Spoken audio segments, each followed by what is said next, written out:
Hello everyone, welcome back to my channel. तो आज हम बीएससी बीएड आईटेप कोर्स का लैंग्वेज सब्जेक्ट पढ़ रहे हैं। यूनिट फर्स्ट पार्ट बी का second topic language and dialect. इससे पिछली वीडियो में हमने लैंग्वेज, सोसाइटी और कल्चर के बारे में पढ़ा था। तो ये जो दोनों कंसेप्ट है ना, लैंग्वेज और डायलेक्ट, ये फंडामेंटल कंसेप्ट्स हैं, ठीक है। तो ये क्यों यूज़ होते हैं? वही कम्युनिकेशन करने के लिए, जिसमें किसके थ्रू? स्पीच, राइटिंग और साइंस के थ्रू। पर एक हाई लेवल पे लैंग्वेज को क्या बोलेंगे? एक स्ट्रक्चरल सिस्टम बोलेंगे किसका? कम्युनिकेशन का, जो कम्युनिटी मतलब शेयर करती है, और जिसमें क्या आता है? Vocabulary, grammar, syntax and phonetics. तो जैसे एग्जांपल्स हो गए English, Mandarin, Chinese, Spanish, Arabic, ये सारे क्या है? लैंग्वेज हैं।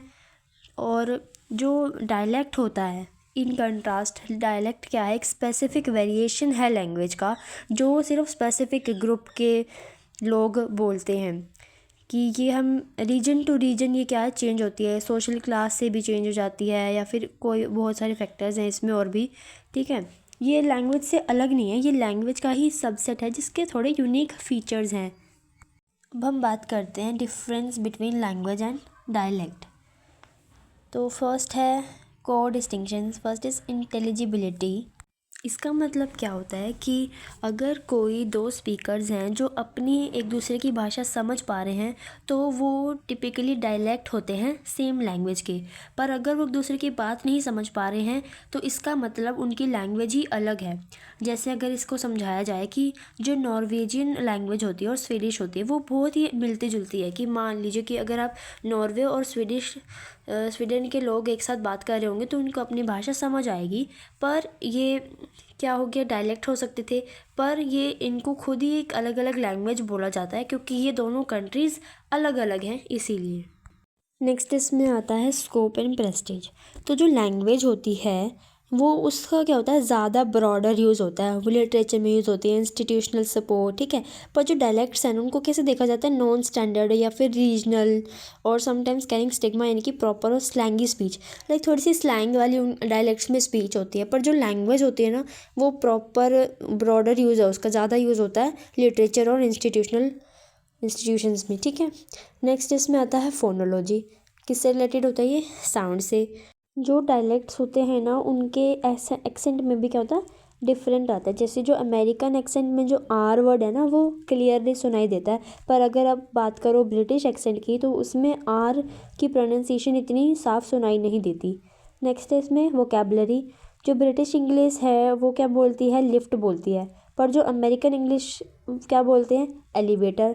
सेम मतलब है, लेकिन यूज़ क्या हो रही है? अलग अलग वोकैबुलरी यूज़ हो रही है। तो ये इसमें डिफरेंस होता है। नेक्स्ट इसमें आता है ग्रामर का। तो कुछ इंग्लिश डायलेक्ट होते हैं जिसमें डबल नेगेटिव्स कॉमन होते हैं। जैसे कि हो गया, एक लाइन होगी, आई एंट गॉट नन, जिसका मतलब है आई हैव नन। अब इसमें क्या हुआ? एंट के साथ भी नॉट आ रहा है, और गॉट नन, नन में भी क्या नेगेटिव है ये। तो इसमें क्या हुआ? दो दो नेगेटिव्स कॉमन हो गए। पर कुछ में ऐसा नहीं होता है। तो ये क्या हो गया? डायलेक्ट में ग्रामर का डिफरेंस आ गया। नेक्स्ट इसमें आता है सोशल लिंग्विस्टिक फैक्टर्स। नेक्स्ट इसमें है social linguistic factors.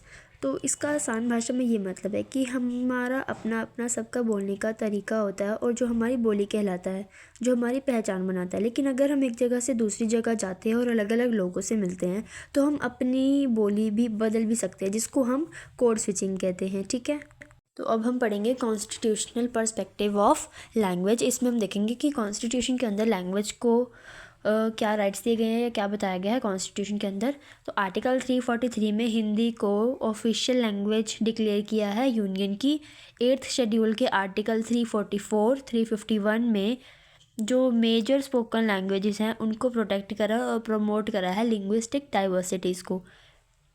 Article 29 and 30 में क्या बोला है? It supports the right of linguistic minorities to conserve their distinct language and establish educational institution. इसका मतलब है कि जो माइनॉरिटी लैंग्वेज है ना, मतलब जो ज़्यादा नहीं बोली जाती हैं, उनको भी राइट दिए गए हैं, ताकि वो खुद के ही एजुकेशनल इंस्टीट्यूशन इस्टेब्लिश कर सकें, ठीक है। और उसके बाद हम बात करते हैं इनके की प्रोविज़न की। वही ऑफिशियल लैंग्वेज ऑफ यूनियन क्या बोला गया 343 में? हिंदी को, देवनागरी स्क्रिप्ट को as official language of union बोला गया है। नेक्स्ट इसमें आता है continued use of English. The constitution provided use of English for the period of 15 years commencement with parliament having power to extend this period by law. तो जब हमारा constitution बना था ना, तो उसमें इंग्लिश, देश आज़ाद होने के बाद उसमें ये बोला गया था कि 15 साल तक इंग्लिश को एज अ हम ऑफिशियल लैंग्वेज मतलब रखेंगे अपनी कि, और फिर इसका और ये भी है कि पार्लियामेंट को ये भी पावर दी गई थी कि आप इस 15 साल के पीरियड को एक्सटेंड भी कर सकते हैं बाय लॉ।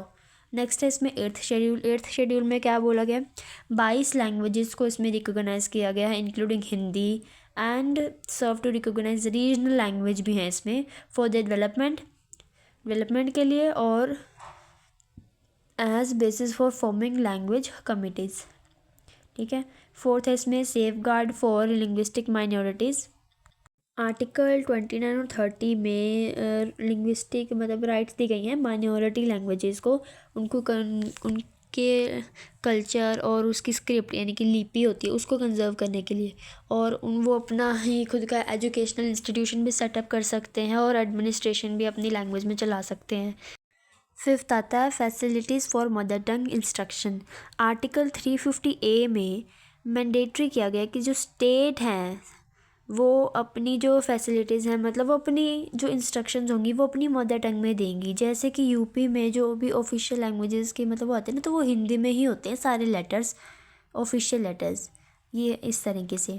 सिक्स्थ में आता है balance between national and regional languages. The constitutional framework aims to balance the need of a common official language with the protection of diverse regional language. मतलब कि जो कॉन्स्टिट्यूशन का हमारा फ्रेमवर्क है ना, उसमें क्या किया गया है, बैलेंस किया गया है, और जो हमारी नीड है ऑफिशियल लैंग्वेज की उसको प्रोटेक्ट करा गया है, और जो रीजनल डाइवर्स हमारी इतनी सारी डाइवर्सिटीज़ हैं उनको कंजर्व करने के लिए। ठीक है।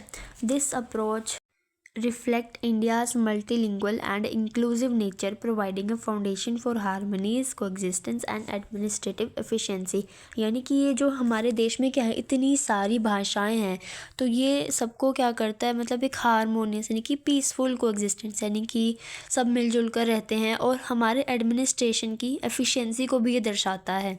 कुछ इसमें चैलेंजेस भी थे कि lack of resources to promote language regional language, the disparities in the development of language. तो ये तो बहुत ईजी पॉइंट है, ये कि रिसोर्सेज की कमी है, बहुत ज़्यादा डिस्पैरिटीज़ हैं, तो ये इसके कुछ चैलेंजेस हो गए। नेक्स्ट इसमें जो language policy and language planning है वो हम नेक्स्ट वीडियो में कवर करने वाले हैं। आई होप आपको अभी तक यहाँ तक सब कुछ समझ आया होगा। अगर कोई भी डाउट आता है तो you can ask me in the comment section, और please do subscribe to my channel और इस वीडियो को लाइक कीजिए। मिलते हैं नेक्स्ट वीडियो में, तब तक के लिए bye bye, thanks for watching.